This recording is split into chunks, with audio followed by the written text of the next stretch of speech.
Pada tahun 1950-an, warga wilayah distrik Okapa, Papua Nugini, dikejutkan oleh penyakit aneh yang menyerang suku Fore, di mana penderitanya mengalami gemetar, lemas, dan meninggal dunia tak lama kemudian.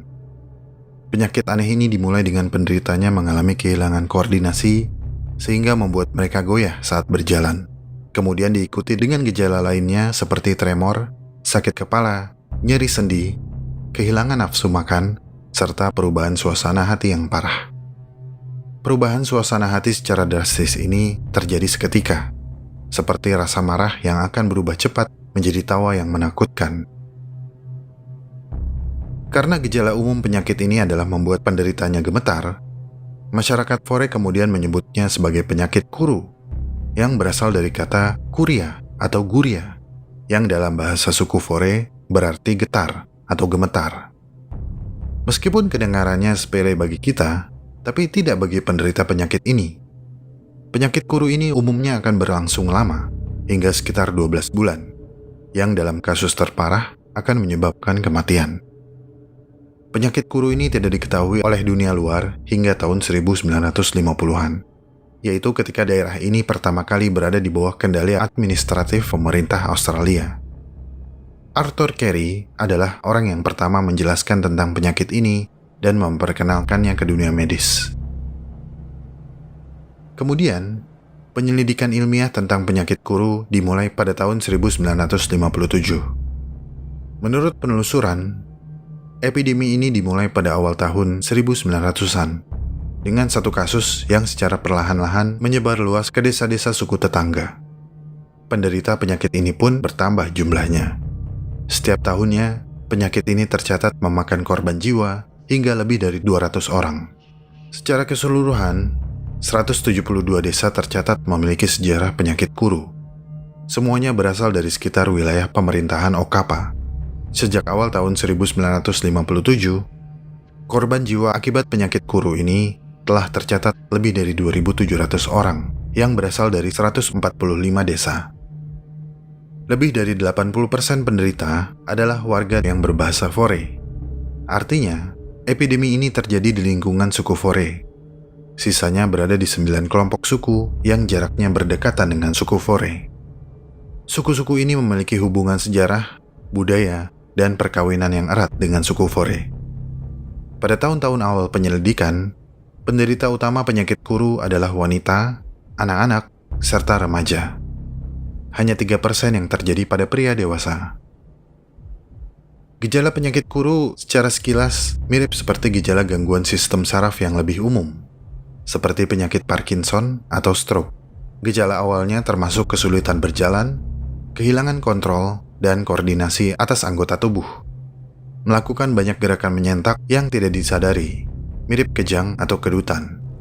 Kemudian insomnia, sakit kepala yang parah, dan masalah memori.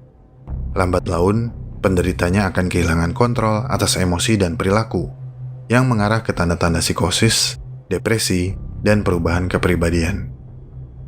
Penyakit ini juga bisa menyebabkan kehilangan kontrol lidah sehingga berbicara cadel atau kurang jelas, hingga mudah lupa ataupun demensia. Otot penderita penyakit ini sering mengalami kedutan dan tremor. Mereka tidak bisa menggapai benda dan seperti tidak ada tenaga untuk bergerak. Ketika penyakit sudah terlalu parah, penderita penyakit kuru biasanya hanya akan terbaring.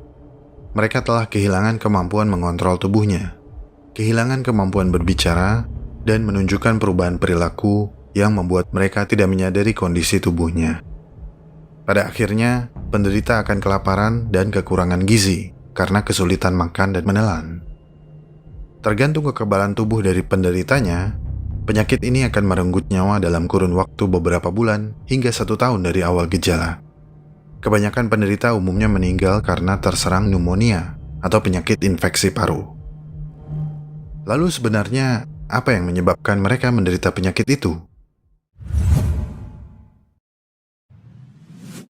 Awalnya, suku Fore mengira penyakit kuru adalah sihir jahat seperti santet. Tapi kemudian seorang virologis bernama Dr. Daniel Carleton Gajdusek dan rekannya Vincent Zigas meneliti penyakit ini.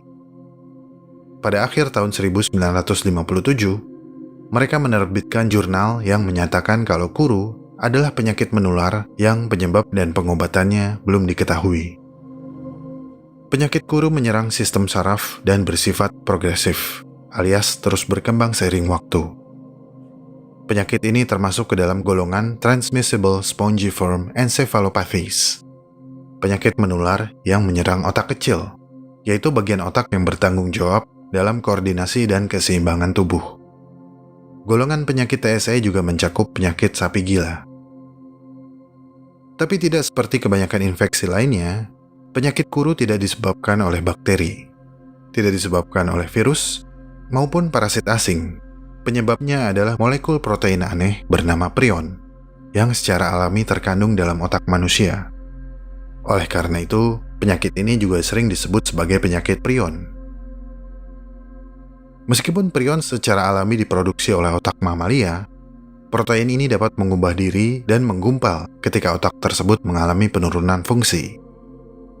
Kecurigaan utama Dr. Guy Dusek adalah pada praktik kanibalisme yang masih terjadi di sana. Ketika seseorang memakan otak manusia, prion akan masuk ke dalam tubuhnya dan akan bertindak seperti virus yang menyerang jaringan sehat, kemudian menjadikannya sebagai inang yang baru dengan cara membuat lubang seperti spons di dalam otak. Proses pembuatan jaringan baru ini menyebabkan gangguan pada koordinasi tubuh dan dapat menyebabkan kerusakan yang mematikan. Suku Fore memiliki tradisi memakan jasad kerabat yang baru saja meninggal di upacara pemakamannya. Tradisi kanibalisme ini dilakukan sebagai bentuk penghormatan terhadap mendiang semasa hidupnya.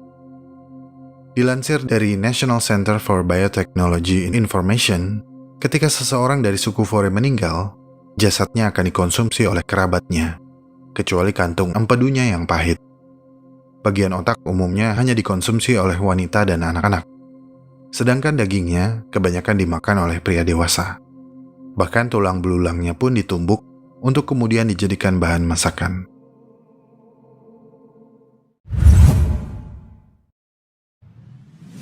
Untuk lebih mengerti tentang patologi dari wabah kuru, Dr. Guy Dusek melakukan penelitian pada simpanse di Pusat Penelitian di National Institute of Health.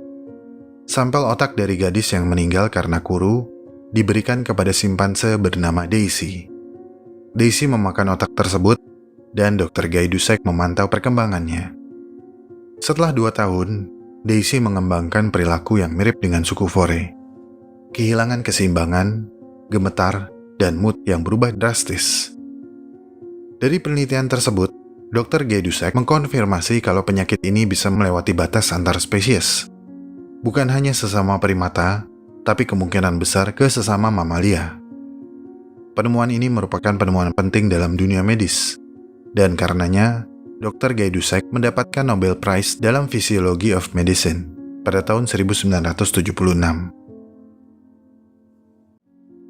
Setelah ditemukan pangkal permasalahannya, tim-tim terkait melakukan edukasi kepada para petinggi suku-suku di Papua Nugini untuk menghentikan praktik memakan jasad manusia, dengan harapan penyakit kuru yang misterius tersebut mereda atau menghilang. Hingga saat ini, belum ada pengobatan yang dikenal mampu mengobati penyakit kuru. Prion tidak mudah dihancurkan. Otak yang terkontaminasi dengan prion akan tetap aktif menulari, bahkan ketika diawetkan dalam formalin selama bertahun-tahun. Rekor medis mencatat, waktu antara paparan infeksi prion pertama sampai kemunculan gejalanya bisa terpaut jarak hingga 30 tahun. Manusia terakhir yang meninggal akibat penyakit kuru telah wafat pada tahun 2009. Dan pada akhir 2012, penyakit mengerikan ini secara resmi dinyatakan telah musnah. Jika ada pesan moral yang harus didapat dari cerita ini adalah, mungkin sebaiknya kita memang harus menghindari makan jeroan. Terima kasih telah mendengarkan. Sampai jumpa di cerita yang lain.